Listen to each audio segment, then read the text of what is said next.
Hey guys, welcome back to another amazing video. In this tutorial, I'm going to be showing you how you can apply filters on photos or on an Instagram story. So make sure to watch this video till the end and follow all the steps properly. And here we go. First of all, open up your Play Store and make sure that your Instagram is updated. Then open up Instagram and swipe right to open up the camera. Here on the bottom, you will be able to see the filters available. Swipe the filters to left until you find the Discover button. To get some filters and save them, you'll need to discover filters. Now, save any number of filters by just tapping on this small icon. You can also search for filters by just tapping on this magnifying glass.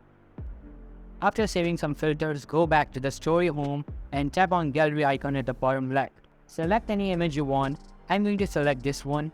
To apply any filters, simply click on this 3-star icon at the top right corner. This option will open up for the filters section. Inside it, select any appropriate filter and it will get automatically applied to your image. And that's how you can apply filters on photos on Instagram. Hope you liked the video. I'll be meeting you in the next one. See you soon. Bye.